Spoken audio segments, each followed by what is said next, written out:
because I feel like I'm providing value. What do you want the impact to be? It's probably gonna be a quiet car ride at that. Welcome to the Bluey Pop. Date your friends, sisters. Like the station is kind of not the goal. It's the ambiance. You good? Nice. You ready to jump into this? Yeah, born ready, my man. Let's do it. Ready? Yeah. Well. Your whole life has been leading up to this moment. That would be a really sad assessment, but maybe. We'll see. I mean, if this like blows up, and you get big response, maybe this is it. This is it. This is the one. All right, here we are at my house with Andrew, and we're about to jump into the 10 questions on Drawn to Your Story. M&M's or Skittles? Oh, I feel like why just start at the bottom of the ladder? I feel like they're the worst. I mean, they're fine. Like, what would you go for? I mean, if you're coming out of the gas station and you bring me those two options, I'm like, okay, it's probably gonna be a quiet car ride at that point. Like you see them in the hand, you just drive off. Yeah. And like, well. So here's when it comes to candy, I feel like chocolate and peanut butter is king, and then there's that action, and then everything else ranks below. So you'd get like Reese's Pieces? Reese's Pieces, peanut butter cups, anything like that, like any of the bars, like all of that stuff is great to me. But like under duress, I probably go Skittles. Skittles. I feel like at that size, the chocolate kind of loses its panache. Oh, see, I even go smaller. Like I'll go mini M&Ms. Those are confetti. Those aren't real things. Like it's like the shell's thinner. Yeah. And so it's a better crunch. And but it's ratio thing for you, right? A little bit, yeah. Okay. Yeah. No, I get that. I feel like ratio is important. Okay. When you go Skittles, do you have a certain flavors that you mix together? Oh, see, maybe this is my problem. I'm like an individual. Like you're an individual. That's I feel like it's too chaotic. Like, what's your blend? Well, the perfect blend is 3 purple and 1 red, for me. Is that like a mauve? What color is that? I don't know what. I don't look at the color once it's in my mouth. I feel like you need to name. I have no idea, but it's a 3 purple, 1 red, and it's like 3 grape and 1 red apple or whatever. Oh no! Yeah, see, I'm an individual. Like, clearly the good people at Skittles have figured this out and perfected each one. Like me getting chaotic with it. That's not my job. No, wow. That's. I mean, Does that play along in the rest of your life? We're gonna get to that, but probably. Yeah. I take direction well. Sit down. All right. What do you do to pay the bills? I put little numbers and little letters in boxes all day, like Excel all day long. Okay. But I say it all day long, but it's I actually love my job. Like it's a good combination of kind of detail work where I'm like pulling together data or building models, but then I'm like going to my business partners and being like giving like suggestions based on that data. Whereas like they don't want to see all that information. Like they just want to be like, tell me what to do. How do I run the business better? And so can you say who you work for? Yeah, so I work for Microsoft, okay. And I sort of a central finance function, which is basically forecasting. So forecasting costs. So I'm an idiot, as everyone here knows who listens to this, or the 5 people that do. Are you doing this for all of Microsoft? No. Are you doing this for a particular team? Yeah. So I mean, you got 200,000 people, and you've got probably you've got hundreds and hundreds of teams and sub teams. So I'm doing a very specific niche where I'm doing forecasting for teams that are running financial operations. Okay. So we call it finance for finance, but they're still operational people. They're like delivering payroll, or they're like processing like vendor payments, things like that. So if I have a layer, right? Like if I'm thinking this like in layman's terms, like so you've got the overarching Microsoft, right? Yeah. So you've got the CEO. Yep. Then you've got the COO, CFO, right? How does it get to you? How many layers of sediment do you have to go through? No. Yeah. No, more like it's in like. That's a good question. It seems such a big company, right? Obviously, it's a massive company, but then you go, how does the finance, if the CFO goes, hey, we've got, obviously it's more than this, but let's say we have $100 million, but we have to split this down. Where does that split when it gets to you? Yeah, no, it's a good question. I think of it in 2 ways. Like when the CFO is communicating, we're kind of under the CFO line. So Amy Hood's our CFO, and she'll kind of communicate in 2 directions. She'll give guidance to her operational leads, like her VPs and CVPs and things like that, who are guiding how businesses run. And then she'll also come to us with guidance. It might be the exact same guidance. It might be slightly tweaked to be like, hey, keep an eye on how the VPs are spending in this area. Hey, Okay. you know, we need to reduce cost in this area. You How know, do that they know that information? magic. I mean, it's business understanding. I mean, Yeah. like good CFOs. I mean, she's a great CFO. Good CFOs will understand what's going on in the market, understand what investors want, because ultimately you're satisfying shareholders, right? Yeah. Like that's how this is all built. Yeah. Late stage capitalism type stuff. But Yeah. you know, say the shareholders, they want to see a better ratio of your operational spending versus your revenue. Yeah. Okay, you've got to cut your OPEX, your what we call operating expenditure. How are we going to do that? Well, Yeah. fewer people, fewer vendors, fewer contracts. You know, what can you do? That message gets pushed to us, so we hold that accountability to our partners. We give them information that they have to figure out how to run the business in a way that's going to achieve those goals, right? Yeah. We're just kind of in the background like, does this help? Does this help? You know, like, Okay. or, you know, hey, you've got a contract over here and a contract over here doing the same thing. Let's bring them together. Let's get, you know, efficiencies out of scale, things Yeah. like that. So So you're doing research within the company and figuring out where like the bleeding of the money's going, or Yeah. where it's not getting pumped enough to say this will grow. yeah. I mean, the way I think about it is like we're kind of like the right-hand man, right-hand women of these, you know, these VPs to sort of say, all right, you know, they know that they need to hit their target as far as cost and things like that, headcount, things like that. We're there to kind of enable that goal ultimately with whatever back pocket information they need, back pocket information they need to take into meetings with their leadership. You know, like it's kind of just very much enabling. Yeah. When we kind of give them the information, put together thoughtful views, and try to stay out of the way. Do you get in trouble if it doesn't go? Great good? question. In this particular role, not really, because It's not your execution. I mean, if we were like mismanaging the budget for our own team, Yeah. sure, but we never do that because You this should is our not. job, right? But I mean, it's double edged though, because like you have to set an example for that too. Yeah. The good news is you know a little bit ahead of maybe everybody else. Like, you know, sometimes you know a little bit ahead on, you know, if there's going to be headcount changes, things like that, which can be big changes, and you can kind of work ahead of that a little bit. But no, I feel like it's the way we're positioned. The accountability is really on the people owning the business delivery. Yeah. At the end of the day, that VP has to justify what they've done. Okay. But if they're not getting good support from us, I or was if gonna say. they're giving us feedback like, hey, like you guys need to help me out here, and you're just kind of off doing your own thing, like, so it behooves us to engage and enable, and then we get good feedback. Yeah. But at the end of the day, like the hook's on them.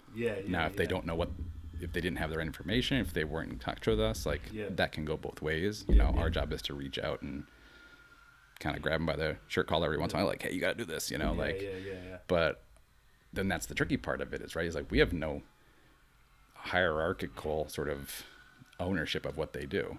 So we can give them the tools, but the product, our forecast and everything is all product of what they end up doing or not doing. Yeah. And so we kind of got to be in simpatico on what we're doing and how we're delivering it, or at least highly communicative, so that we're not, you know, misaligning. Because good example, like we give guidance to our partners and they say, great, that sounds good. And we say, okay, here's what that forecast would look like based on everything we know about your organization. They say, great, perfect. If they come in $20 million favorable to that forecast, our CFO is going to be like, I could have spent that 20 million on something else. So, I mean, it's better to be under than over. You know, usually at the end of the year, but the goal is to be close.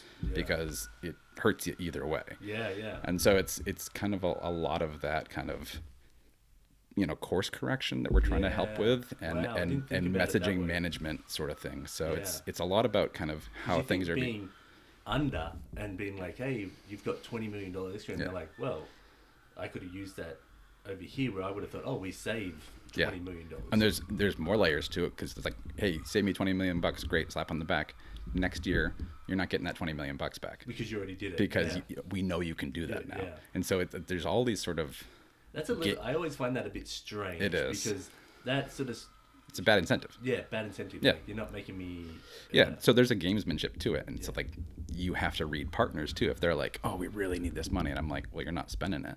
Yeah. Like I have data that shows me you're not spending it. They're like, oh, we're gonna hire all these people. I'm like, well, you've got nobody recruiting for you right now. Yeah, like I can see that data too. You know, so it's like kind of distilling what is actually happening is not always a direct translation of what's being given to you. You have to kind of business judge it. You have to information judge it. So there's a layer of value that my team adds, rather not just like, hey, here's some helpful stuff. It's interpreting what's going on, and then passing that up to the CFO of like, this is what the real situation is. Wow.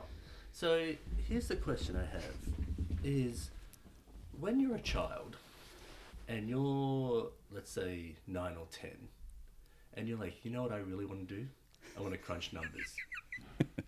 Where do you like get to the point? Because you said you love your job. Well, so you're assuming I'm doing what I really want to do. Okay. I mean, I love So here's the thing. I love my job because I feel like I'm providing value. I love the people I work with because I have an awesome team. Is this my dream job? I don't know. No.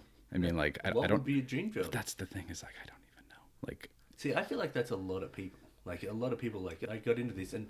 I'm like, I'm happy, my family's happy, I'm good. Well, exactly. And like my dream job is achieving a level of comfort and happiness where I can live the life I want to live, have my family, travel, you know, whatever. Like my dreams are around that. Not... God, we are so different. Like, don't get me wrong.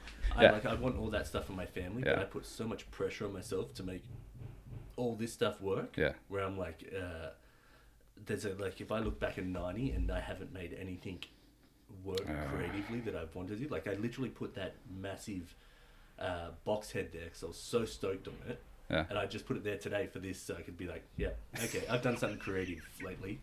Yeah, well, not even like just something that is not my normal. So okay. Then that like is like.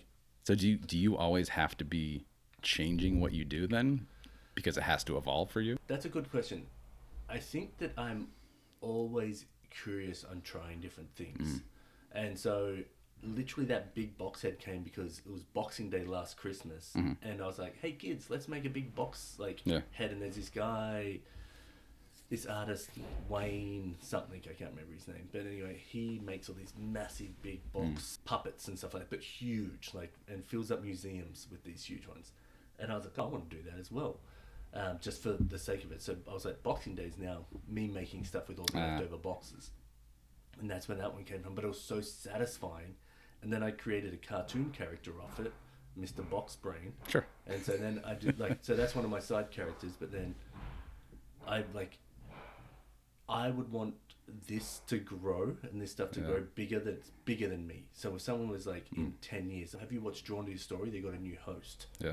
And I would be like, that would be so cool that this grew beyond me. Yeah. Or like something that was bigger than, like, and I could, in my, like, it wouldn't care if someone's like Drawn to Your Story with Maddie Mitchell, which my ego would want that for a while. But I think if it grew past that, when people like the Daily Show, right? Yeah.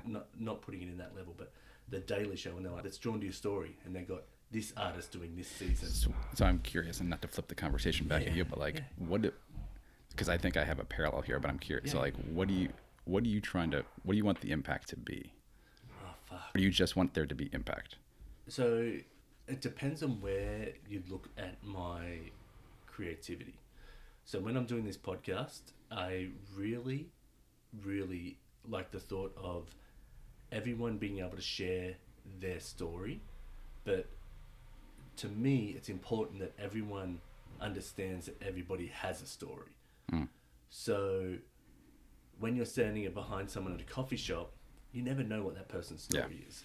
But it's always usually something pretty amazing. It's different to you. And if we have a better understanding that everyone has their own story, and most people are just trying to not just make it through, but just live a happy life. Yeah. I don't think most people are trying to fuck anyone over. I don't think but if we have a better understanding, then we as a society could grow.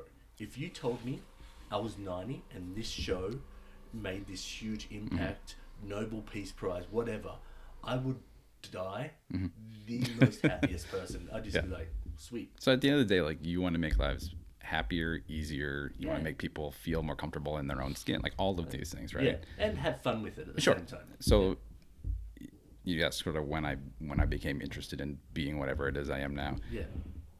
You know, in college, I got into economics course, and it was sort of that behavioral stuff, and like I got really interested in sort of the math of it and sort of the theory, and that sort of took me on a path more towards just financial pursuits.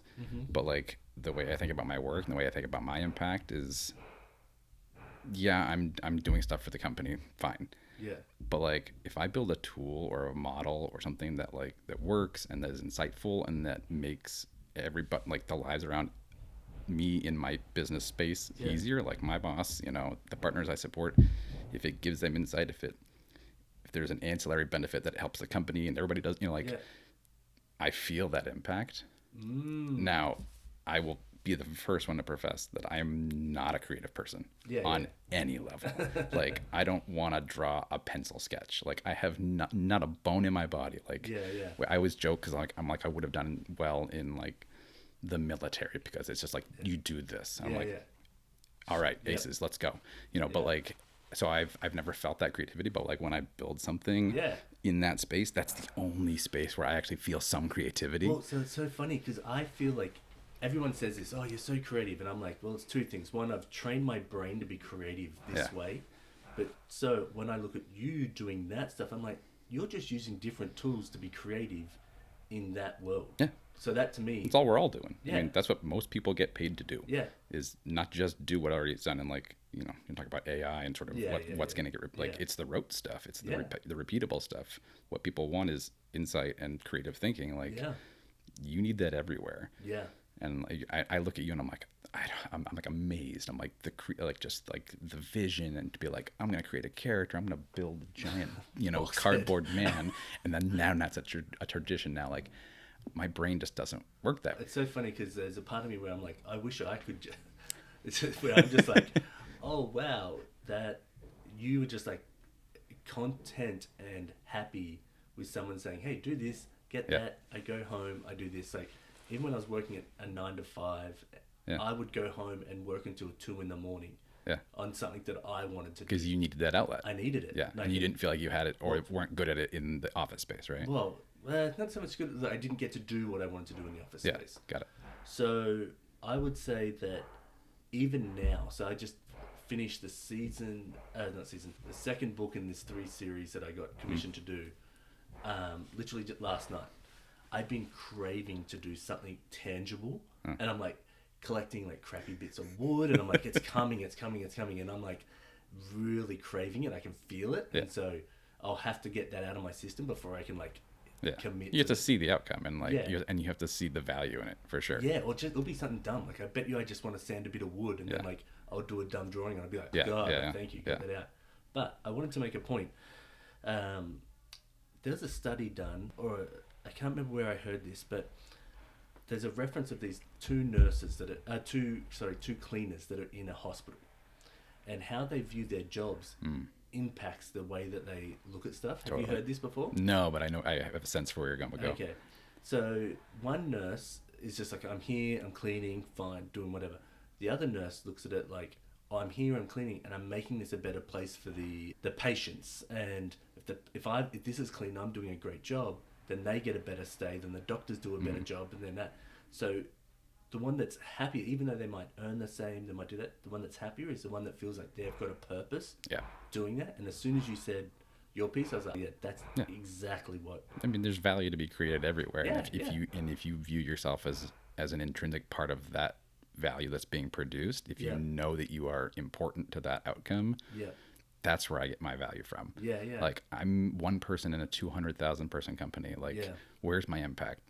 Could I put it on could I circle it on a sheet? No. I know that the people around me are getting value out of it. I know, so I feel like that's that creativity in that context of doing a job that pays the bills, that pays enough to do the things I want to do. Like, that's enough for me. Yeah. Like, I don't come home like thirsty for like, what did I miss? Yeah. And maybe and I view that as a personal flaw in some ways, because really? I'm like, this can't be like, we're all getting one shot at this, right? Like, is this it? Yeah. Like, is this all I'm made to do? And I'm like, no, I gotta like put that thought aside and be like, I'm adding value to everyone that interacts with me. Wow. Like, so do you have to make that personal mental shift sometimes? yeah. Oh yeah. Oh, wow. Yeah. No, because otherwise I'm like, what have I created? Yeah. What have I left as an indelible mark on this earth? Yeah.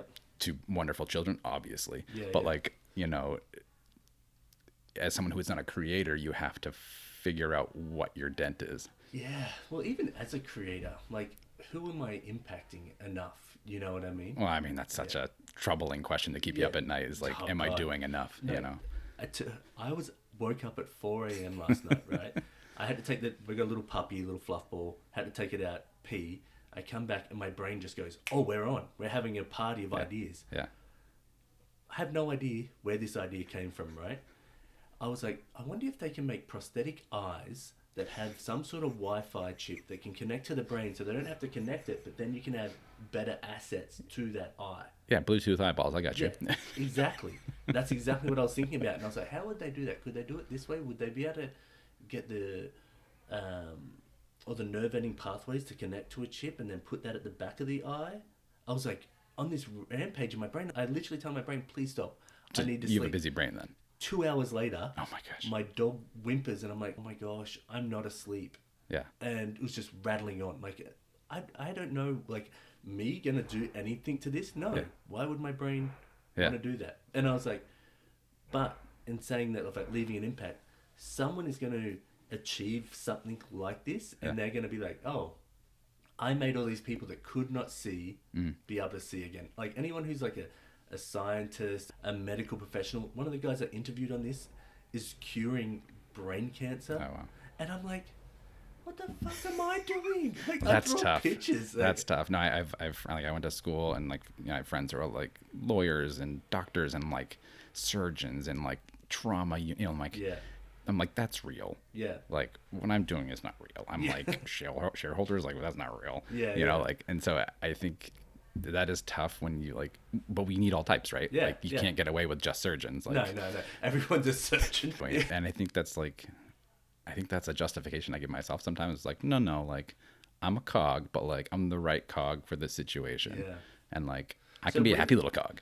But so I actually am really jealous of that. Like the fact that you get home and you're like, I'm just with my children and like life's good. I'm present. And I'm with my children a lot. I'm not like, and I'm like, I'm right in. But any chance I get, I'm like, well, let me sneak off to the office, or let me get a drawing pad, or let me get this, or like a rattling an idea, and then there's pickleball because I play a shit ton of pickleball. Really? Yeah. So like I got playing a couple years ago, but then like the group I was playing with kind of like fizzled out.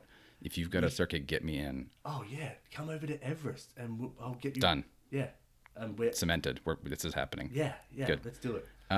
So just before, sorry, I want to take one more point there. So you're like a very busy brain person. Like my brain does not work that way. I'm like, I'm so, can we swear in this podcast? Yeah. Okay. Yeah. I feel like I'm not like a cursor, but like when it's right, it's I gotta curse be right. all the time, but I appreciate the holdback, but no, I'm like a sewer drain. I was like, are you trying to enable, 8-year-olds? I don't know what your target audience is. No, if 8-year-olds listen to me, the world's fucked. No, I'm so fucking present at any given moment. Like at night when I go to bed, I'm like, I power down like an iPod Nano. I'm just like, boom. And I'm just like, I shut my brain off. There's no, I've never woken up at 2 a.m. thinking about anything. I am literally could be in tears right now. I'm so jealous. If there's like an intense stress or like you've got a huge deliverable, like those moments, but like, I just don't feel like I have the energy to like worry about too many things. So do you worry about like the news or anything like that? No, I mean, I want to stay current and understand it, and like I'm engaged in it, but do I worry about it? I mean, do I want to help impact and fight against climate change? Yes. Yeah. Am I worried about it? Am I up night? No. Am I up nights not sleeping because of skirmishes in the Middle East? Like, no. Yeah. Like I'm very tasked. I'm like, all right, what do I got to do? What's today? So I'm very like present. What's the word? Is unempathetic towards it? No, not at all. But it's the fact that like you are like literally whatever's happening in that moment. Like it's sleep time. My body goes. I'm cross-offs. I'm like, all right, what's next? Yeah. Like, and that. How does that work as parenting? Because kids are chaotic. Are you just like, well, I'm a parent now, and then when I go to work, I don't know if I have kids anymore. You mean like, am I like worried about them, or like I think what do you, in what sense? like so when you like drop a kid off to school, like for me, even me, like I drop a kid off to school, I'm like, oh sweet, you're off to school, you're there for 6 hours. I don't really think about it, I guess, as well. But I'm not saying it. When you are parenting, and you know how you like, do you ever think about like work at that time? Like you're like, I might need to get this done, or I need to check that email. Only if there's a guilt situation. Okay. Like not because I'm like inherently interested more so in something else. Mm-hmm. It's usually like, I didn't get that done and somebody's waiting on me like that. Like if it's compulsory, like if I'm obligated to do something, I'll be distracted. And actually I had a period in my life at Microsoft where I was very overwhelmed and like very distracted and not present. It was not healthy. I got out of that situation, but generally speaking, like I can be pretty focused and present and not amazing. Carrying too much. Yeah. And I don't know. Yeah. I mean, Are you a level, like when you're like with, like I go up and highs, like, and sometimes down and lows, but like highs, like I can like with my nephews and kids around, sometimes I'm like, we're having a pillow fight and there's literally 8 of them versus me, and I've got 2 pillows and I'm just taking down everyone, right? Like I'm like, sounds but good. I want to be invited to that too. Yeah. I'm like, my energy level is up, and I'm like, it's almost hard for me to stop sometimes as much as them. No, I'm pretty even keel. I'll get up for a game, you know, like I'll sort of bring the energy, but like it's not that I can't turn it off. Yeah. Like I have control of the output. Wow. And it's pretty. God, I have no idea what this feeling is like. This blows me away. Maybe we just gotta spend time in a room and see if we can absorb energy. Yeah. I feel like net, as we say in finance. We're right there. So we'll move it on, but we'll go outside of work. What do you wish you did more of? Oh, I mean, I'm right at that age. I'm about to turn 40. Yeah. I feel like I'm right at that age where I'm like, I should have done more of the physical stuff. Like I should be like skiing and biking and snowboarding and like pickleballing, whatever. Like, and every day that I don't do more like outdoorsy, physical, whatever sport type stuff, I'm like, it's slipping away. Yeah. You know.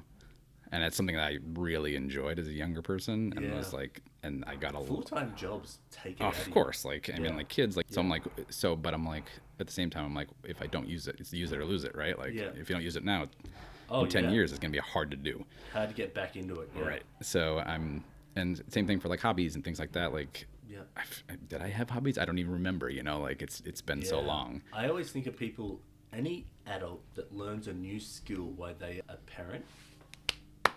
I cannot believe it. You know, you hear like people going like, "Oh yeah, I became this," or "I learned how to." I took Italian and like now I'm fluent. Yeah, amazing. Amazing. I'm like, how did you do it? Maybe that's just a distant future when our kids are like more empty nesters and we're like looking to fill those voids. I don't know. Yeah, I don't know. I try and fill every void I can right now. So I'm like, boy, this podcast does go blue, huh? Not my own voids, maybe, but I'm always just impressed when I hear that stuff of like someone that's like, especially young kids, like, and you're like, man, I stayed up late and did this because it was important to me. That's great. I mean, having that sense of purpose, again, something I've rarely felt, a true like laser focus on anything that I was like made for, you know? I bet you your heartbeat is just like super smooth, like boom. Yeah, my heart's real bored. I'm saving it for like I'm mapping it out so I live to like 120. Oh yeah. You've only had like 4 beats your whole life. I'm trying not to burn too hard. Yeah. When you visit the zoo, what animal are you most excited to see? Oh, that's a great question. I mean, now it's like when I take the kids, it's whatever they're most excited to see. But like, penguins make no sense, my man. Like, they're flying underwater. And I'm like, every other bird is like through the air, and they're like, nah, just fuck like dived that. in the water. It's like, oh man, I can just hang out here. You know, it's like, I love that they had like the vision of just be like, every other bird was like through the sky, and they're like, nope. Yeah. Boom. They're like. Do you reckon there was one that just couldn't fly and fell in the water? It's like, well, I'm here now. Yeah, like a really cool one though. So like everybody was like, check it. Like Jeff's got it really figured out over there. Look at all the fish Jeff's catching. Like there's like no fish in the sky. Fish is great. Why am I up here? None of my food's They're up just here. birds that love sushi, right? The sushi guys just start hanging out. Yeah, it is an interesting concept of why they just like tripped over and fell in. But even their walk, grabbing a pebble and like they give pebbles as gifts to females and stuff. Yeah, there's like, well, and it's not like sort of the like, even like the evolution of it. I'm like, was your perfected form. Yeah. This was like this little waddle that you do. Still evolving. Maybe they're I'm sure they are, but like this is as high as they've gotten, right? And they have to like march on like 1 inch feet 15 miles to like get to their like frozen nest. And I'm like, oh god. But and the part is like they're in the like not all of them, but some of them in the coldest areas ever. Yeah. And they have to huddle in circles and they like go in and out. Like if I'm the person in the middle, I'm gonna be like, we all look the same. Like I'm in the middle still. They can swim. Yeah. Can't they just swim somewhere nicer? Yeah. Not even on the list. They're like, oh no, too warm over there. But that's the thing. They're thinking they nailed it. Like this is like swish. They don't know any better. Imagine if you took one out and brought it away, and they're like, what the fuck is this? Starts shedding its fur, little board shorts instead of a tuxedo. And just like the big belly. Penguins would do well in Hawaii. They would clean up. Yeah. So penguins it is. Oh yeah. All right. What trait of yours are you most proud of? Humor. I mean, it's not even I'm proud of it. Like it's where I get my self-worth. Yeah. Like it's being able to go into a room, meet somebody, go into new situation especially, and like make somebody like that's like my pinnacle. Make somebody new know what I feel like making someone new laugh is a way better high than making. Also, you can reuse a couple of the old for sure. Replace. Like, bang, bang, bang, and you get that high quickly. Yeah. But then like you get other people, you're like, oh, great, now I have to like work harder for these fuckers. I want to go into a party and meet new people and like leave and then be like, that guy was funny. Like that guy was fun. Like we should hang out with that guy. Yeah. Like that's. And then never hang out with them. No, I would love to. No, I'm like, let's make plans. No, I'm a big like. Let's do it. Oh, so you don't do the Seattle Freeze? Not at all. Well, I'm not a satellite. Neither are you. Yeah, that's right. That's true. I'm not. No, I actually struggle with it a lot. Me too. Yeah. I don't like. Why? Yeah.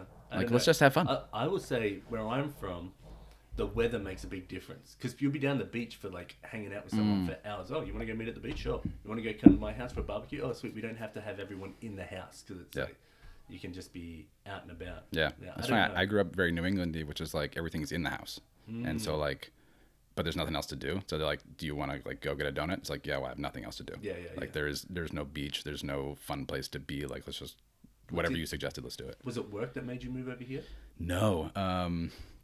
It was a inner drive to leave the place. Wow. It's just, well, I mean, that's a longer conversation, but like. Paraphrase it for us.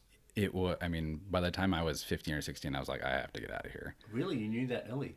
Yeah, I mean, So let me interrupt there for a second. How were you guys as a family financially? Fine.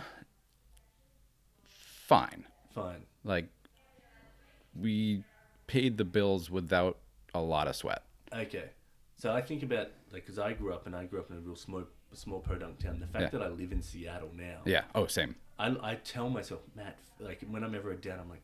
15-year-old you would not believe that you're living this life. Totally. And like, so I grew up in a town of 2,000 people, one stoplight, deep, like. Is that where you all hung out? And you're like, oh, look yeah, it's the only light in town. And it was very rural, very woodsy, like small, like 10-acre type farms where people have like 50 cows or something, like very kind of small and New Englandy. You have to milk your own cow to get milk? My first job was shoveling cow shit. Oh, fair enough. Yeah, so it only worked up from there.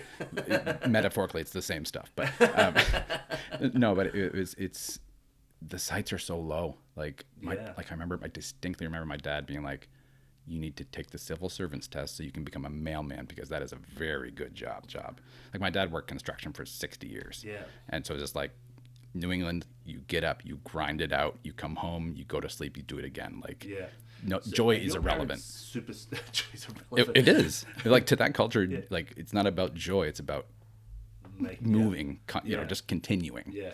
So are your parents stoked on where you're at now? Because they're like, you got out of it? Or they're like, oh, you could have been... That's a really loaded question because I'm an only child. Wow. It was like, I immediately moved away as soon as I graduated from undergrad. And I was just like, I went to school in Boston, which was about an hour and a half from where I grew up. And after that, I was like, see ya.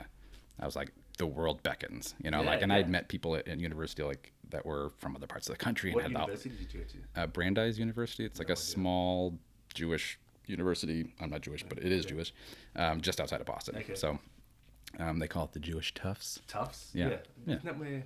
Is that where... No. I think I know some people that went to Tufts University. Anyway, small liberal arts college outside so it's of Boston. not Tufts, but it's the Jewish Tufts. Yeah, Jewish. Okay, People call it like same size, same I have kind of... no idea with all that stuff. But anyway. It doesn't matter. Yeah. But anyway, I met all these people from different places and like different ideas, and like I got exposed to all these things, and I was like, this is what I've been wanting. Because for me, like you might ask me like my favorite food. Yeah. It's the food I've Wow. like. I always want the next thing. I want the new thing. I don't want to redo stuff. Wow. New. Like I think that's your passion. maybe. Like, not many people say that. A lot of people want to hit their, which is funny. We'll see what this question coming up is.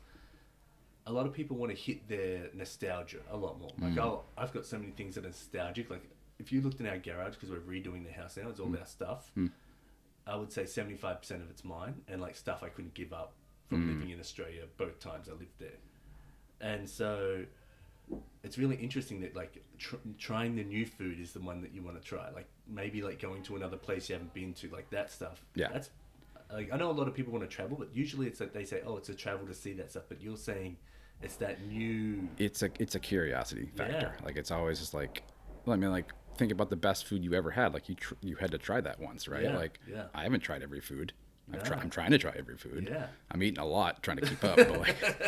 But like, there's got to be stuff out there that's just gonna blow my mind. Is it food in particular like that? Or is it like, I mean, I think food is an easy. do you drink beer?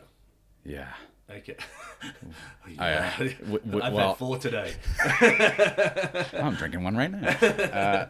I think, yes. Okay. I mean, like not in a problematic way, but in No. an enthusiast Yes, way. Like yeah. different beers. I want to try different IPAs, different lagers, like all of it. I want to try it all. Yeah. Like- So do you get out of beer? Like, do you go, oh, I want to try whiskey, I want to try this? I mean, I think we all go through phases, right? Yeah. Like beer's an easy one because it's readily available, but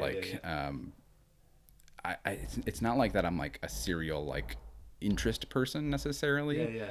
But I'm always curious. Yeah. Like if I had the time and energy to devote to like exploring caves, maybe I would do that. But like I don't know. I think I sort of let the world come at me a little bit, and then I kind of pick and choose. I guess. Yeah, I don't know. That's cool. I think there's something really. I don't think endearing is the right word. I don't have a great vocabulary, so I just read. I'll take endearing. That's fine. Yeah, but it's like a really nice way of looking at it. Like you're open to what the world could bring. Totally. To you, and that's totally really cool. And I want to be challenged. I want. Yeah. I don't. I think it's part of where I grew up. It was just like you just repeat. Yeah. Like Friday nights, fish night. You know, like it's just like repeat. And I was like, I was never made for that. And I think that's part of. I was like, I can't become my friends were becoming like mechanics and like machinists in like factories, and Are I was you friends with anyone back from those days? Barely. Or just like family friends that. Yeah. But your mum and dad still there? no, they just moved out here just before COVID. They moved out. They're in Puyallup now. Yeah. Oh, are they? Yeah, Oh, cool. which is like, I mean, we had grandkids. They're like, we can't be 2,500 miles away from the grandkids. Yeah. And we had been like, we're in New York and San Francisco and Seattle. Like, we finally were like, this is where we're going to buy a house. We're going to settle. Yeah. And they're like, here we come. Oh, wow, like, that's really cool. Fine. And Like, are they retired now? Dad has MS, so he can't, he's kind of sorry to low hear fit. Thank you. He's had it for 20 odd years, but like he's in a wheelchair, very limited functionality, like still with it mentally, but body not keeping up anymore. So my mom basically takes care of him full time, which is interesting because like she's like me. Like I got most of my traits from her. She's very social, very funny, very outgoing. Like she would be out and about all the time, and she's having to do like full-time care for him. So it's tough, it's tricky. Do you guys say, hey mum, go to this social event and we'll look after dad? I mean, she grinds out those opportunities herself, and she's like, she's resourceful, and she lives in this big apartment complex, and she's got all these helpers. She built a community in like 10 minutes. So should I do that more? I'm actually doing that this weekend and stay with rent a place with a friend, and I'm gonna. That's nice of you. Yeah, I mean, the favors from my parents, I do. The list is probably short. I'm not, the best kid ever, but yeah. So anyway, so they came out here, If and they wanted more help, they should have had more kids. Exactly, that's on them. But yeah. So we were close. Like very good relationship. That's up. awesome. Like Yeah. I feel like closer with my mom than my dad, just from a personality perspective. Yeah. Yeah, that's cool. This is interesting based off our past conversation just then. What is your comfort food? I mean, I probably like, again, it's always trying the new thing, but I'd comfort food. No, there's a few dishes that my mom made like growing up that are like familiar and like, you know, sort of soul warming. Yeah. I don't know. Like I want to do, it's like this thing is like, it could change week to week. Like it's just whatever I'm in the mood for that day. You know what I mean? So let's say we'll pitch it like this. Yeah. You've had a shit day at work. Your boss is like, you were 20 million under, and somehow you're 5 million over at the same time. Yeah. Rips you a new one. Yeah. You come home and your wife's like, okay, like I'm cooking something. She what knows what you're cooking. Yeah. What would you? Or I'm going to go out for food. What would that? be? I mean, I feel like at the end of the day, it's probably pasta, right? Like pasta is a great springboard for many of life's joys. And then you can go so many different ways with it. And you can go to different, you know, parts of the world with it. Like everybody does pasta a little bit, you know, right? So I feel like it's something about that like deep, like toothy unctuousness of pasta where it's just like buttery and creamy and with good garlic bread. The garlic bread, too often overlooked. So I'm gluten free, and my missus just found this gluten free garlic bread. That I can make into garlic bread, and my life has changed. Oh, that's got to be such a relief. Such a relief. Like just having that with like pasta, or like even like having that with like gravy, and like, God, so good. Yeah, it's like, and it's funny, like thinking about like, I just, because we brought it up before, like challenging myself with like new experiences. Like I know I don't like olives, but I'll keep trying them until I like them. Oh, like I don't want to be limited. You and I are like literally standing on other sides of the. Like I can barely see you. And like I literally, if I don't like something, I'm like, well, fuck that. I'm dodging Write it off forever. Like if someone's throwing them at me, I'm like fucking Matrix. like I am just not. But that's the thing is like I was like I don't like olives. Like I knew that when I was like 15, 16, whatever, or maybe younger, and I've eaten more and more food, and I'm like, oh, there are olives that I like in certain contexts, and in certain contexts they bring a delightful element to a dish, and I'm like, if I had quit. Back then, I wouldn't know that. And it's like, and this, it's certainly something I'm trying to push on my kids. Is like, just try stuff. Yeah. Like, I wish my kids, like, I feel like I'm a bad influence on my kids for that. Because I'm like, I don't really like it. But food doesn't really, like, if I had the same meal, like, for a week straight, and it was cooked the way I liked it, I would just be okay. Yeah, like, I can't even see you on the other end of the spectrum now. Yeah, you just fell off the end. Yeah. No, I'm like meal prep, like people do like meal prep where they just eat the same thing like times in a week. That would be the end of whatever. Are you a good cook? Yeah. I'd say so. Yeah. I mean, I feel like if you're like wanting to try new stuff, you can't be like you can't. You can't be like, hey, no, we're not doing leftovers, bitch. Yeah. No, it's funny. My wife really got me into cooking. I grew up with like very, very simple meals, like chicken and rice, you know, steak and potatoes sort of thing. Did you meet your wife at school? This is actually a really fun story for a whole different podcast. But so you know Bruce. Like my wife's name is Alice. Her brother Bruce. Yeah. Well, they don't know it, but I do. Exactly. So I was friends with my wife's brother. We were roommates in college. Yep. And so he did a road trip, because he was in Boston. He did a road trip out to Seattle, where his family lives here. Yeah. And he was like, we're going to go to like 12 baseball stadiums and just like having like an epic road trip. This is after the first year of undergrad. Yeah. So we're like 19, 20. And I was just like, yes, epic. And then my girlfriend, who was still in high school at the time, was like, are you coming to prom with me? And I was like, oh, right. And so I didn't go on the trip, which you would think would be like, oh my gosh, lifetime regret, right? Yeah. So the next summer, Bruce had actually left school at that point. He was taking some time off. And he was like, my sister, who is in school in Philadelphia, is driving out. From like, she's going to go out to Boston because she's meeting somebody there. And the two of them are going to drive out here to Seattle. He's like, why don't you do the road trip with them? He's like, I won't be with you, but you might be fine, and you can come stay out here for the summer work. And I was like, what did you think I had been working summers in a factory in New Hampshire, and I was just like, there's nothing lower than what I'm doing right now. Like, I'll absolutely come live with you for the summer in Seattle and try something new, and like do like, you know, like a vacation summer basically, and get like a stupid job and just whatever. And so I spent a week and a half driving out here, and we've been together. Now it's 2004. So So 20 years. The week driving out, which just sealed the deal. I mean, 3 of you in the car. Like, well, so it was you. It was me, her, and her friend. So what made her over her friend? Do you want a list? No, I love them both dearly, and she's still her best friend. But like, and I love her, but I mean, when the connection's there. But I'm saying like, what made your connection with your missus, your cheese and kisses, back, make it over the other person? Like, were you guys just hitting the same jokes all the time? Like, a week in a car is a long time. Yeah, I mean, you're either gonna hate each other. So I'm 20 years old at the time. Like, the first one is physical attraction. So it's like that's your starting point, right? Yeah, I mean, fair enough. Inevitably, biologically. I've never found a girl attractive. Yet. Yeah, one day. So I think that kind of probably targeted my, in fairness, her friend is like 5'10", and so I'm like, well, am I even starting there? Any woman woman wants to date somebody taller than them, right? Like, that's everything I read on the internet. So I was like, all right, well, and like Alice is 5'4", I'm 5'7", so I was like, all right, perfect. So you were sitting in the car seat in the back, and you're like, she's not finding shit. I make it sound like I was in the back seat, just like sizing them up, like, all right, what's the better mark? Excellent. And like, I was not like a dating person. Like, I was like I was never like the power person in a relationship. So I was kind of like, I didn't even assume this person would want to go out with me. I thought I'd shoot my shot, and sort of make her laugh and do those sort of things. And immediately, like, I mean, you can tell like there's a little bit of a spark there. She laughed at my joke because that's all I needed. Yeah, you're like, right. Sweet. I mean, yeah. My wife hasn't laughed at a joke yet. I'm still trying to win her over. Yeah, she's a tough laugh. She'll make it work. We'll get there one day.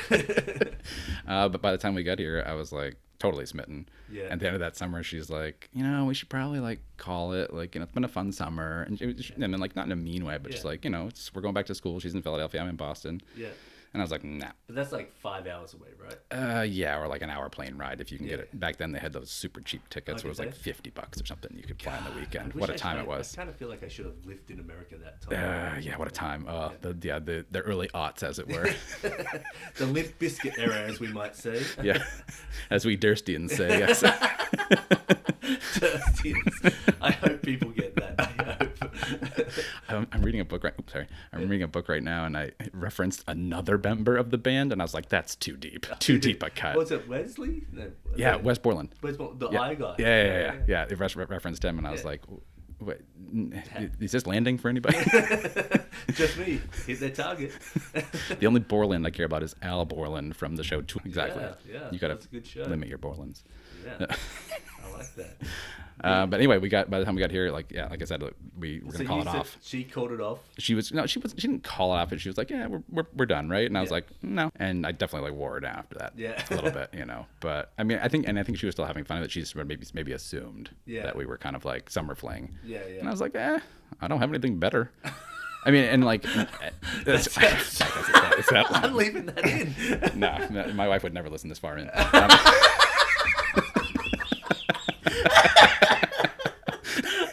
No, but that's the thing about my wife. My wife hasn't listened to one. Yet. I'll make her laugh and she'll listen to my podcast. Dreams can come true. Maybe pick one.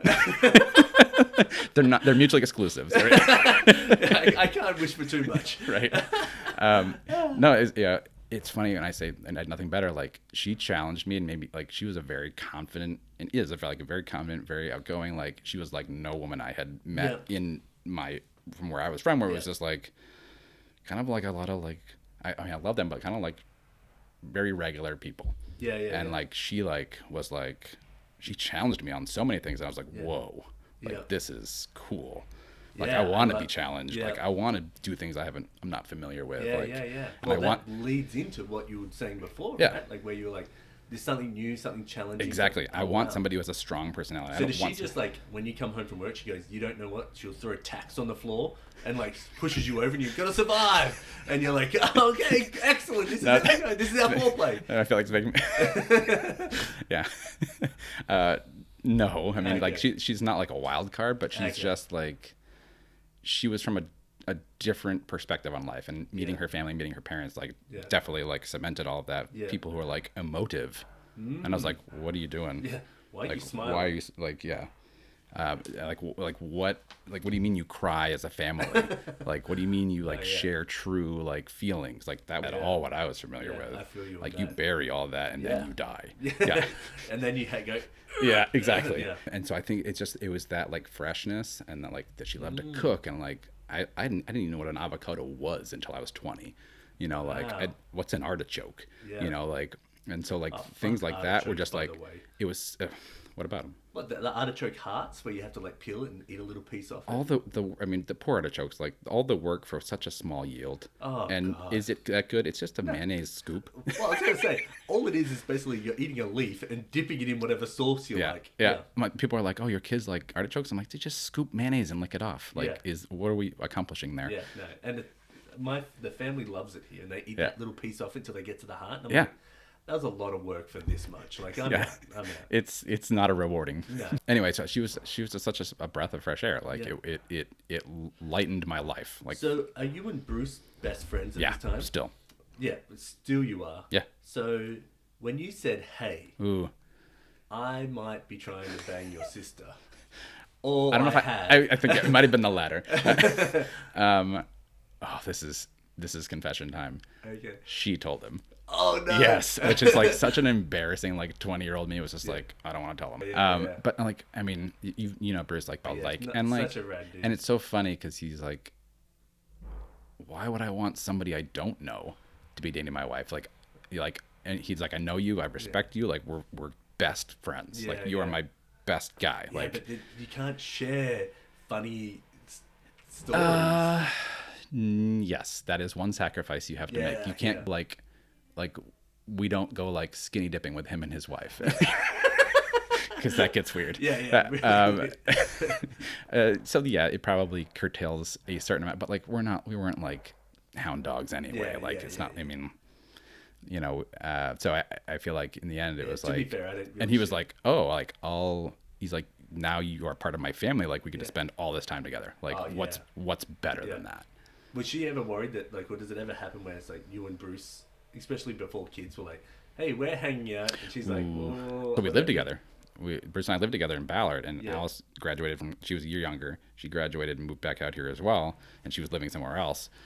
And that was confusing because like you're like living the bachelor life, and then you're like, oh, my girlfriend is here now, like, and then like, you know, it's yes. Was it hard to get, like, when you guys had a tiff and you needed to chat it out, and you're like, can I really chat this out with my? Oh, who knows my wife better than her brother?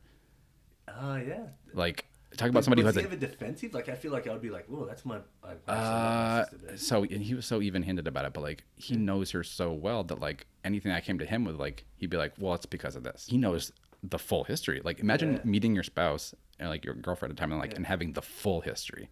Yeah. And like, or somebody that you can go to that like understands every element. Like, like, and I'm like, let's start with there. Got it. You know, like, I feel like it was the inside scoop. Yeah. Like, who better? And so anybody who's listening, date your friends, sisters, parents, whatever. Anyone that's your best friend, just date anyone in their family. Well, that's the thing is, like, you know, like the, you know, kings and queens, like they're always marrying inside the family. Now you know why. Like, just trying to get the inside scoop. Yeah, or expand their kingdom or whatever. Yeah, or just inbreed as much as possible. Yeah, fair enough. Yeah. The inbreeding seems a bit off, but not good for longevity. No, the third eye really doesn't. Yeah, it's where it is that surprises you.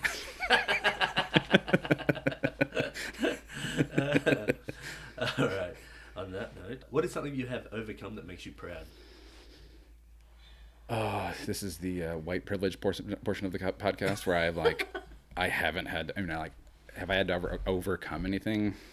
Not really. So like, I haven't had like massive trauma, massive loss, but like, well, I mean, say what you're going to say, but I have an idea, I guess. Okay, so I don't think this is like a white privilege. One, I think if you acknowledge that there is white privilege, then I think you're on the right path of some point. But I think if you were like, hey, you know what?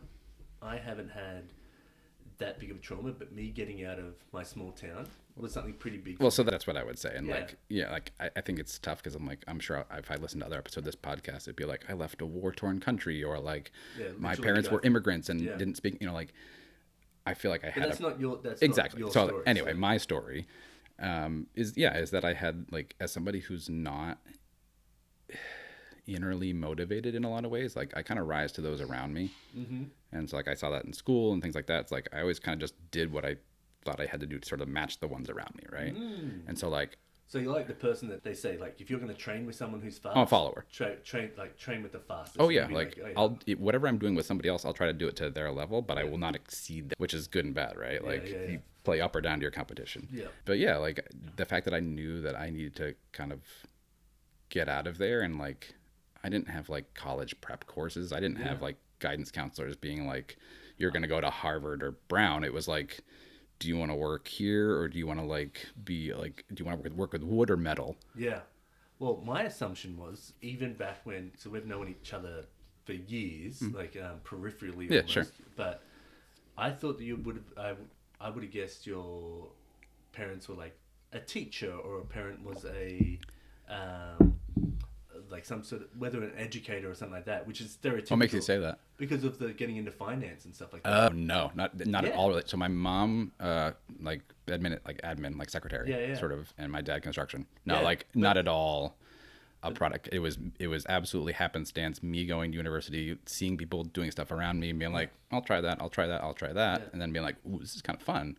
Yeah. And it's like, it's undergrad, like stakes are seemingly low at the time, and you're like, oh, I'll take a few of those courses, and it's like, well, I guess I'll major in it if I'm doing enough of those courses. And it's like, well, I graduated with an economics major. Like, what do I do now? There was no grand plan. Yeah. And so it just kind of accumulates into something, right? That's what life is. Pretty good path to fall into.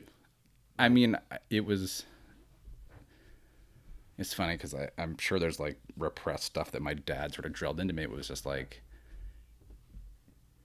find something that is going to make you money. That was always his message. It's like, make money.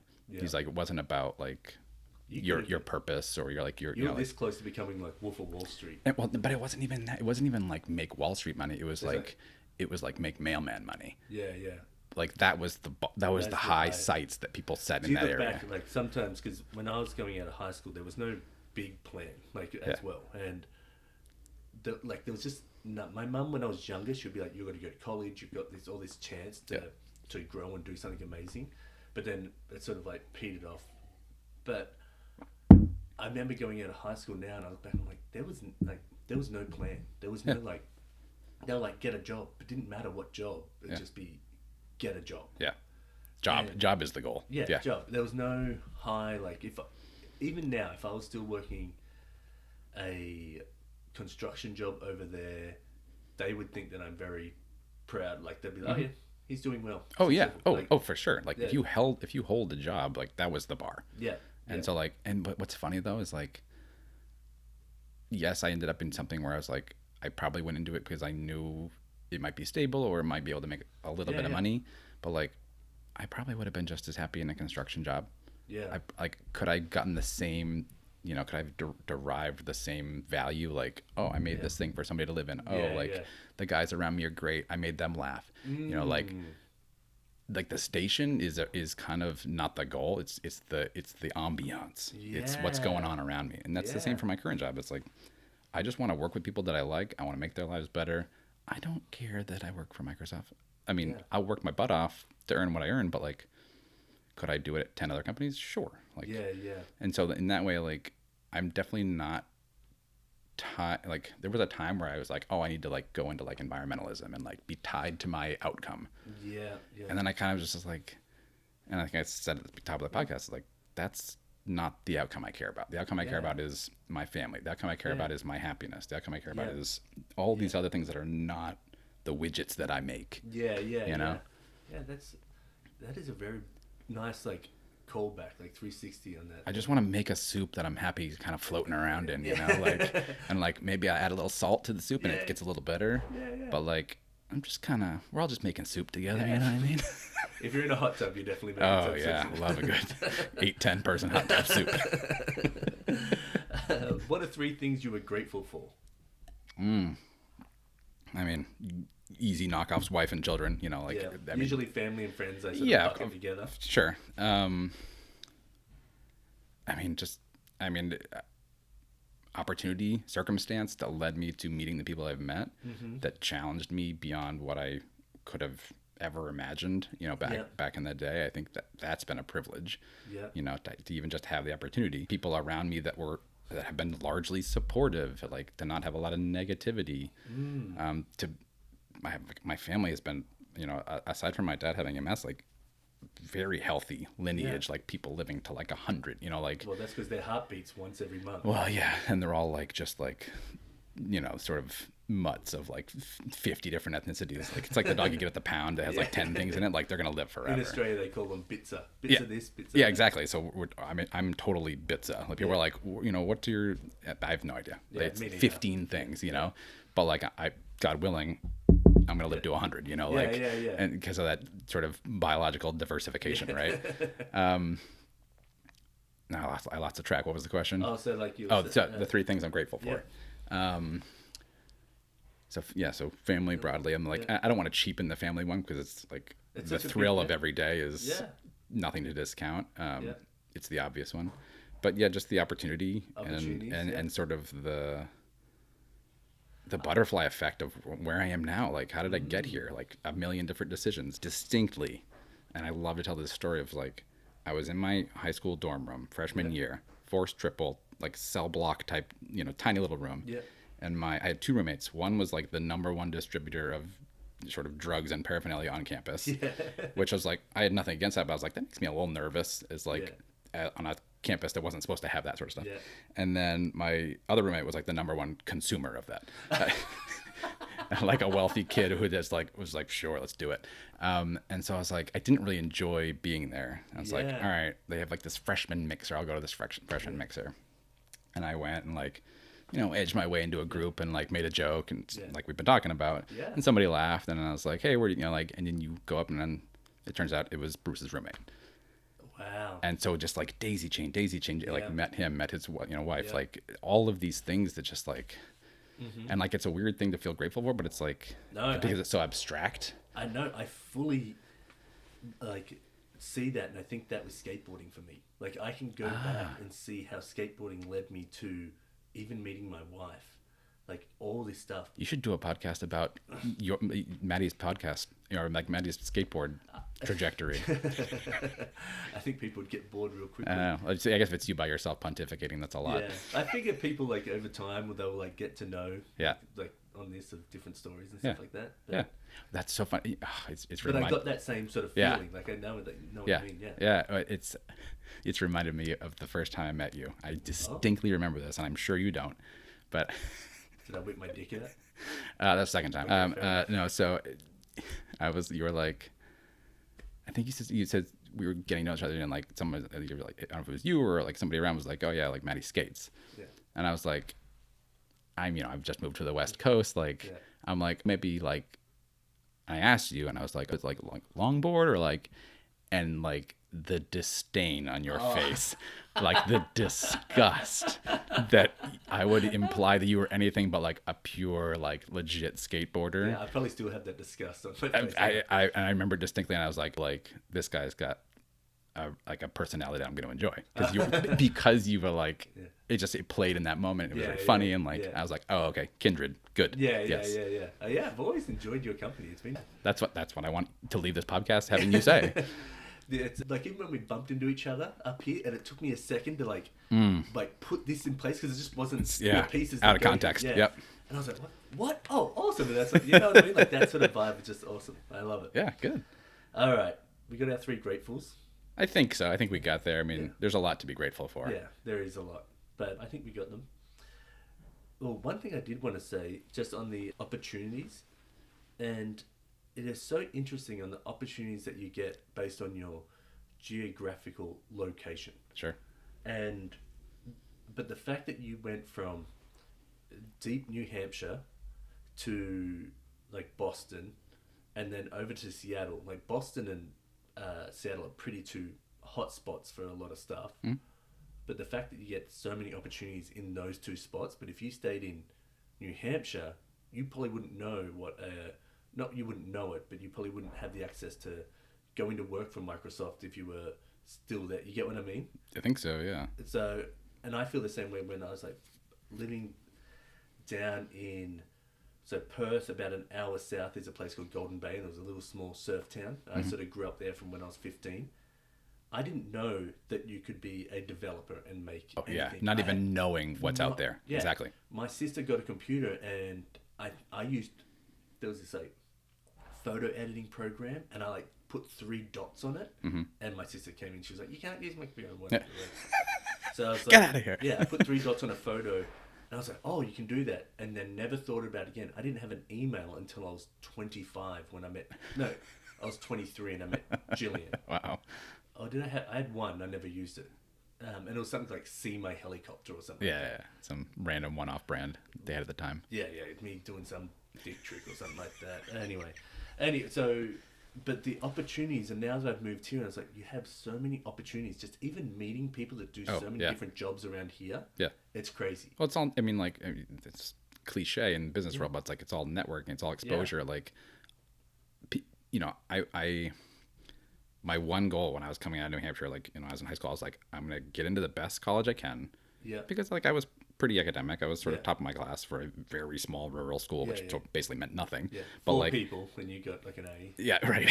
On the curve. Yeah. Like I got 3 questions right, everybody else got 1. But seriously, like totally underprepared for the world that was out there. But I was like, I'm gonna get into the best school I can. And what I didn't realize at the time is like, the name of your school doesn't matter. It's all the people that you're around. Like that's how you're going to make your connections. That's how you're going to get sort of exposed to the world. Like, and so many of those exposures that I've had since then are because I just made the highest bar choice. I was just like, all right, I'll try like that thing. Yeah. And like, or I'll go with those people because they're like motivated and they have a purpose. And I was like, if I hang out with them, maybe I'll have one too. Yeah. And so like, just keep doing that. And like, you can definitely get to a level where you're like, you bump your head and you're like, okay, this is good. Yeah.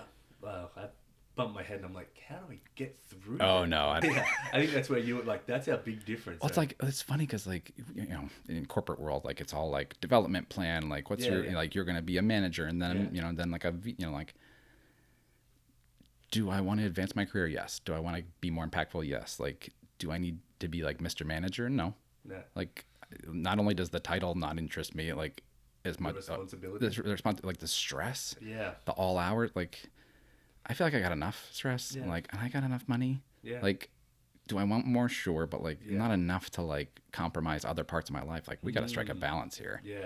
And so like, I'm just trying to like ride that like middle line of like getting to do the stuff I want to do, but not being totally overwhelmed all the time. It's you're kind of bumping against each side of that, That is I feel like that is definitely, I can feel that vibe where you're like, that balance is really important. You just want to ride that wave. You want to like stay moving on that wave. I feel like I want mine a bit rocky, but as in like, I want to be like, hey, let's go up, and if I have to dig down, then it's going up. Yeah, you want bigger waves. Like I'm just fine with like the little longboard on the like the little just kind of like skateboard on my knees and my hands, just kind of like kind of like I'm having fun. Like, don't tell me I'm not. Like like, am I gonna ride giants? No. But I'm having everybody out here is having a good time, right? Like. All right. You have to wear a shirt with a slogan on it for a year. What does it say? Keep the balance. I mean, Frankie says relax. No, it's probably something of just like, it's such a conundrum because like, I feel like we all take stuff too seriously, but at the same time, you only get one chance to kind of do this thing called life, right? Like, and so I'm always like, people are just like up in their own shorts about stuff. Yeah. And I'm just like, relax. Like, none of this means anything. But at the same time... Are you religious? Grew up in, like, Christian church, but not at all atheist at this point, so there's no meaning to anything. It's all just science. Yeah. Right? I'm with you 100%. Yeah. We're making the meaning. Yeah, like, exactly. But, like... so, I mean, it's both profoundly important and profoundly unimportant. You are nailing this on the head for me. So I'm just going to get a shirt that says, like, chill, bro. Like, chill, bro. So I do this thing where if I feel like I'm ever not making a big enough impact, or that I'm... that if I do anything silly, it's going to impact me. Like if I do something on like Facebook or whatever like that, I like do this thing where in my brain, I'm doing a top view of myself, but then I zoom out and I keep zooming out. But I get to the space and I'm looking at all these like galaxies and solar systems. I'm like, you can't even see me on this fucking planet when you zoom all the way out. It's nothing. But then that makes me go, it's so special that then if there's all this nothingness, that I get to be here, make the most of it. Yeah. Well, it's all about the scale, right? It's how far you zoom out. Like if you zoom out to the 10 people that know you and live around you, like profoundly impactful, super important. If you zoom out to all of humanity and all of existence, like a speck of dust. And even in the timeline, like... Oh, yeah. Oh, gosh, don't even... Yeah, it's fourth dimensional, my man. Yeah, exactly. You're going into time. But even just in our one timeline, if you say, in a billion years, if humanity even exists, then you like they're not going to go, yeah, a billion years ago, Matty Mitchell had a podcast drawing you a story that impacted all of the world. You know what I mean? Yeah. Even then, it's not going to matter. This is the problem with human consciousness is that like we can think too broadly. Yeah. Like we can go beyond our own importance and then like to diminish ourselves by looking so far out. It's just that's not fair. Like right? Like I don't think enough people look far enough out. I think a lot of people think we're too important and they're like, oh no, like whatever I'm doing is the biggest, most important thing. That's true. You got to have both sides of it. Yeah, like you're if right. You like go, oh, and I use me being a dot to like sort of put it in perspective.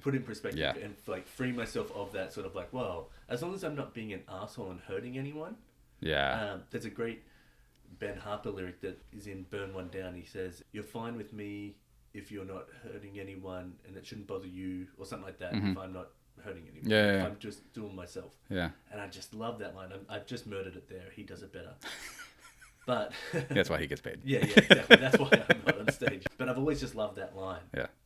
And I think that's the sort of perspective of like, as long as you're fine, and then you take this big broad scope and be like, it doesn't matter, and like in this big bubble. Yeah.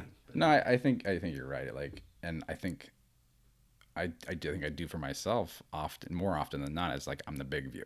Yeah. I'm like, I'm not that important. Yeah. Like nothing I'm doing is making that big a difference. Now, like obviously my children might think differently. My wife might think differently, but like I think it's easy to, I'm like a humble guy. Yeah. And like my dad was a very proud guy and still is. And so like I distance myself from that kind of personality big time. And so like I'm all about humility. I'm like, no big deal. Like even if I think I'm great at something, I'm like, it's fine. Like Australians, most of us will like diminish. Like we talk about how American, like you were probably the oddball in America, being like a bit more humble. Yeah. Whereas Americans will be like, me and my friends in Australia who lived in America, this couple, loveliest people, and we have this sort of saying where if an Australian won a Nobel Peace Prize or won a Nobel Prize, we would say, no, you know what, like, oh, we had help with all this person. Sure.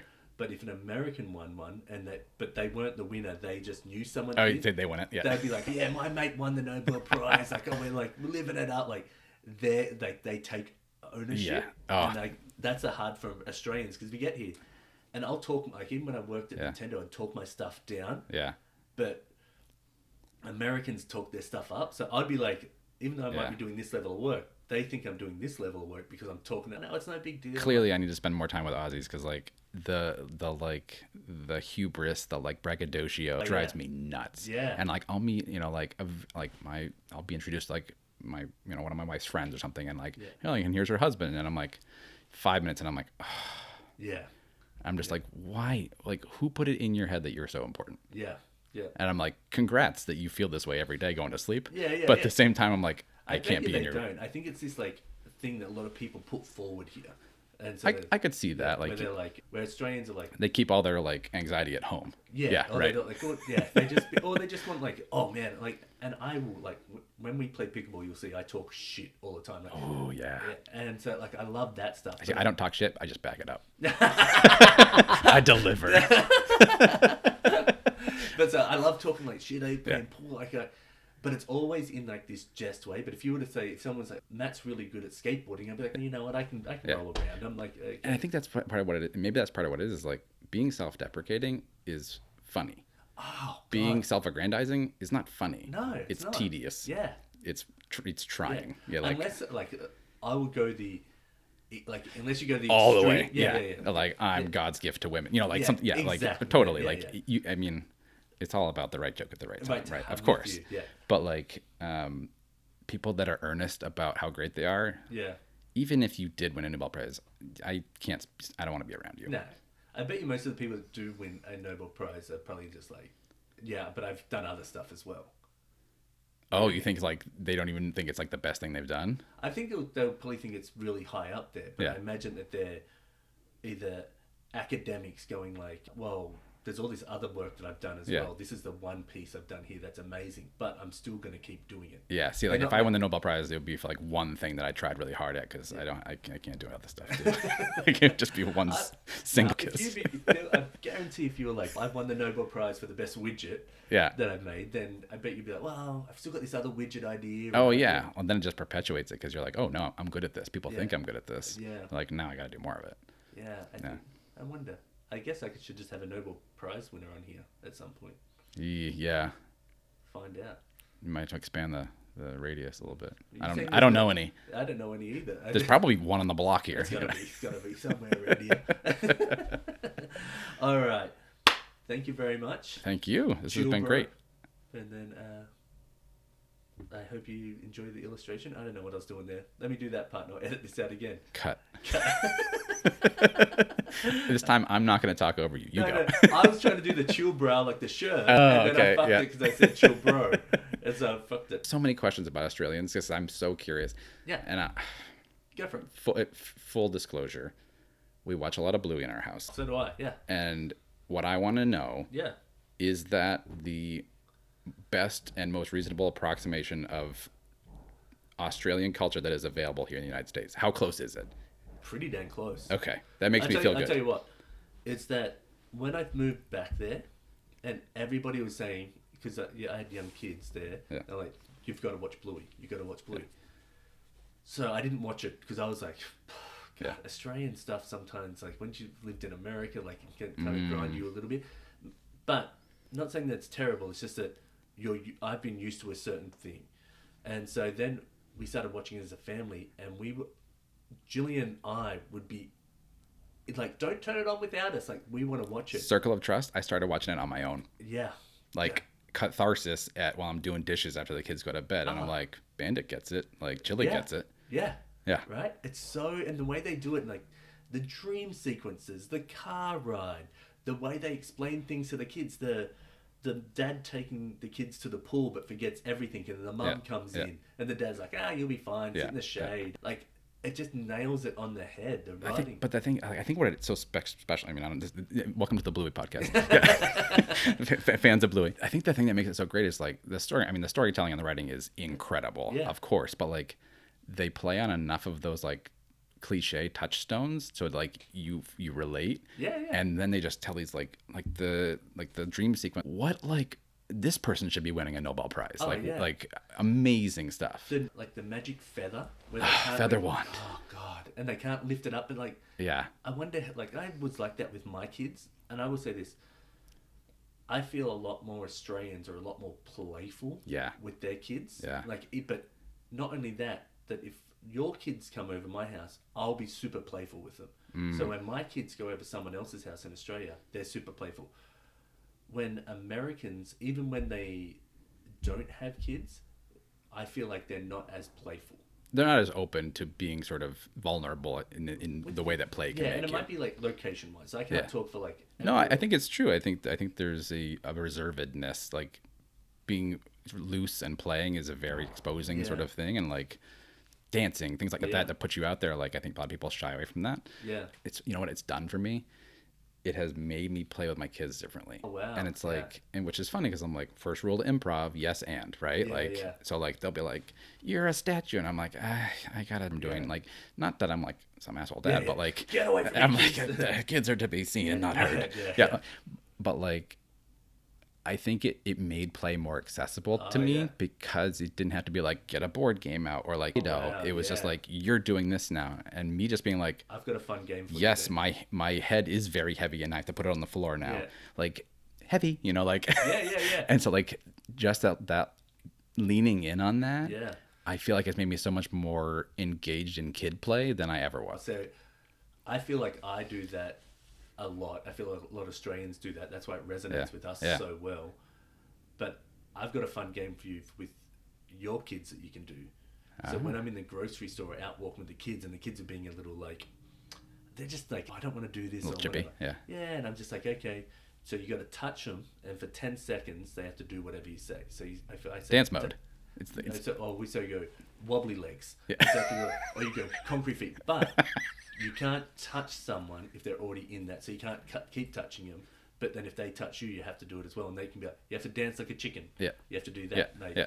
So we do that through the store, but you're like dodging each other. You're like moving, like you're like trying to get through. So and it's fun enough where they buy in. Oh yeah. My kids, we still do it today. I love it. And I love it. like, Being in public is such a like freeing sort of thing where like, and it's exactly like what I was talking about. I feel like Americans don't do that enough, where it's just like be a fucking goofball in the grocery store. Yeah. Like, who cares? No. Like, is it making that guy's day worse? Probably not. No.